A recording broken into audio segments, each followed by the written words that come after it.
Thank you so much, Professor Johnston, members of the faculty, guests, and especially our graduates today.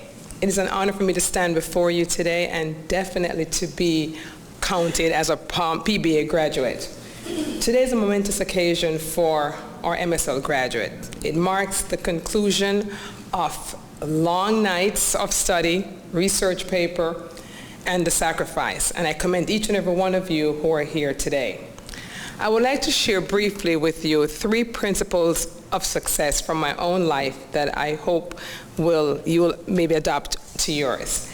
The first principle is to determine your God-given vision. Several years ago, I read a book by Stephen Covey entitled 7 Habits of Highly Effective People. I'm sure many of you here have already read that book. And that's where I first heard the phrase, to begin with the end in mind. And whether you read that book or not, you're here today because when you began your journey here at PBA how many years ago, you had this day in mind. And so today is the realization of that goal and that dream.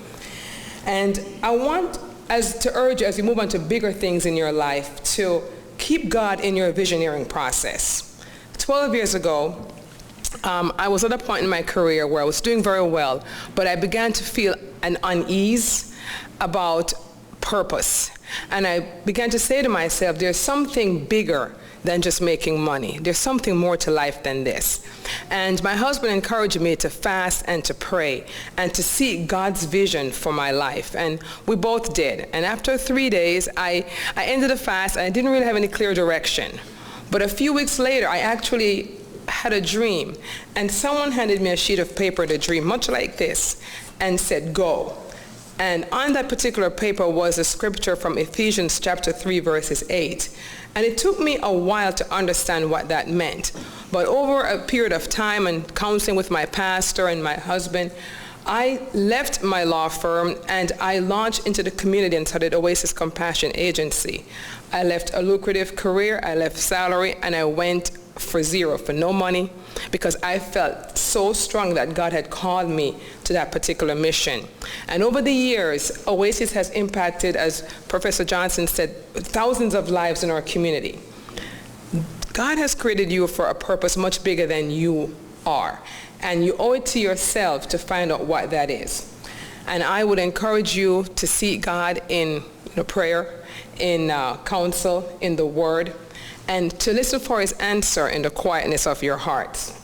My second principle is perseverance. Now, I am sure that everyone here is already a graduate of the University of Perseverance. And if you are an MSL student, you are on first-name basis.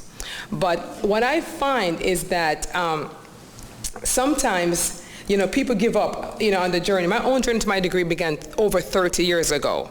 As someone already mentioned in the introduction, I'm from Jamaica. I was born and raised there. And after graduating from high school, I was placed on a 4-year waiting list for college. But prior to me getting to 4 years, I migrated to the United States. And as a young immigrant, my path took me in different directions. And I got sidetracked for a while, but I never forgot that dream that I wanted to complete my degree or to start to earn my degree. And I began to work and I began to achieve material success. And yes, I did question whether or not it was necessary, but I still felt that I was an incomplete person without my degree. And so thank God, I persevered.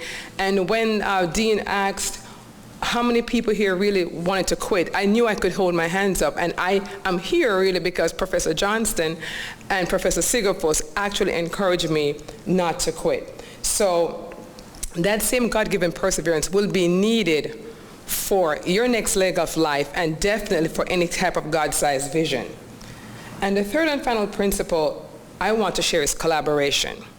Here at College of Leadership, we are encouraged to collaborate. We're put with a cohort and we're given group projects and so on. But I find that for many graduates, after hanging up your cap and gown, collaboration goes through the door. When I was called to do Oasis Compassion Agency, the first partnership I sought was that of my husband, because I knew that to accomplish any great goal, I would need his partnership and support. I then enlisted the partnership of my children, and then I branched out to my life group. And today, Oasis Compassion Agency enjoys a lot of success, mainly in part because of the collaborative efforts of many churches, government, individuals, all working together for the common purpose of advancing the needs of those who are less fortunate in our community. And so I want to encourage you to, as you step out and as you go on your next leg, to harness the power and harness the strength of other people, and they can offset your weaknesses. Do not be afraid to share your God-given vision. In practicing these principles, I have been able to attain, relatively much success, and I believe you will be able to as well. But for the record, let me tell you what my definition of success is. It is not the accumulation of great wealth and material things, although that is nice. But true success for me really is the ability to add value to people and to have a positive impact in their lives. That for me is true success. And so graduates, I wish you great success. God bless you.